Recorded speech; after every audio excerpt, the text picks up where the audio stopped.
আসসালামু আলাইকুম। আশা করি সবাই অনেক ভালো আছেন। আলহামদুলিল্লাহ আমিও অনেক ভালো আছি। এই গরমের তীব্রতায় সেবা নামে, সাহায্য নামে বাংলাদেশে চলছে যত হাস্যোজ্জকর কার্যকলাপ, সবার কথা বলছি না। কিছু কিছু আছে আসলে রিয়েল হিরো।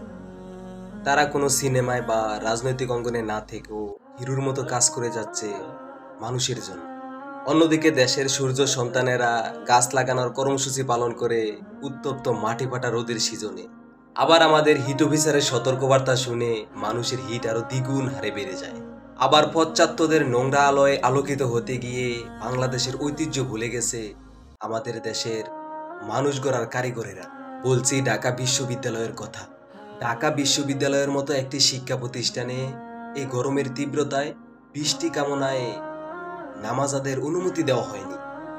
এটা আমাদের জন্য আসলেই একটি ধিক্কারজনক কাজ। এটা বাংলাদেশের জন্য লজ্জাজনক একটি কাজ। যখন মঙ্গল শোভাযাত্রার জন্য অনুমতি চাওয়া হয়, যখন পূজার জন্য অনুমতি চাওয়া হয়, যখন পহেলা বৈশাখে পান্তা ইলিশের সাথে সাথে অশ্লীলতা বেহায়াপনার জন্য অনুমতি চাওয়া হয়, তখন চাওয়ার আগেই সিগনেচার করার জন্য প্রস্তুত থাকে কলম নিয়ে। এসবের জন্য আবেদন করা সেই ফাইলগুলোতে সিগনেচার করার জন্য।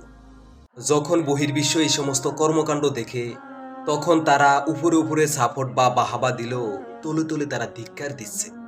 দেশ ভুলে বিদেশিদের গোলামি করার জন্য আমাদের উপর থেকে তাদের আস্থা অনেকটাই কমে যায়। ধর্ম বর্ণ নির্বিশেষে মানুষ হিসেবে মানুষের জায়গা থেকেও তো আমাদের অনুমতি পাওয়ার কথা। সেটা থেকেও আমাদেরকে বঞ্চিত করার পায়তারা চলছে ৩৬০ আউলিয়ার বাংলাদেশে। আপোষে যখন কাজ হয় না, তখন অধিকার আদায়ের যুদ্ধ মানুষের উপরে বাধ্যতামূলক হয়ে দাঁড়ায়। এবার আমরা সেটাই করবো ইনশাআল্লাহ। ঢাকা বিশ্ববিদ্যালয়ের মতো নামি দামি শিক্ষা প্রতিষ্ঠান থেকেই যদি শুরু হয় ন্যায্য অধিকারের বরখেলাপ, তাহলে আর ঢাকা বিশ্ববিদ্যালয়ে পড়ার স্বপ্ন দেখে শুধু শুধু অযথা সময় অপচয় করার কি দরকার? তার সেই মূর্খ অশিক্ষিত থাকাই ভালো। অন্যদিকে সকালে বৃষ্টি প্রার্থনার জন্য নামাজ আদায় করেছে, রাতেই শুরু হয়েছে রহমতের অজস্র বর্ষণ। এবছরে এরকম অসংখ্য নিদর্শন রয়েছে বাংলাদেশের বিভিন্ন অঞ্চলে। তবু আমরা রবের পথে ফিরে আসতে চাই না। তবু আমরা দালাল চক্রের সেনাপতি হওয়ার স্বপ্ন দেখি প্রতিনিয়ত। তবুও আমরা মির্জাফরের আদর্শের দেয়ালিকা দিয়ে পবিত্র মনকে সাজাতে চাই। সর্বশেষ আপনাদের উদ্দেশ্যে একটি কথাই বলবো, আপনাদের আমাদের যেখানে শেষ, মহান আল্লাহ তাআলার সেখান থেকে শুরু। তাই আল্লাহর সাথে পাল্লা দেওয়ার পিছনে সময় নষ্ট না করে আল্লাহর পথে ফিরে আসো। দেখবেন আপনি আমি সহ পৃথিবীর কোনো মানুষের চোখে অশ্রু নেই। পৃথিবীতে অশান্তি বলে কিছু নেই।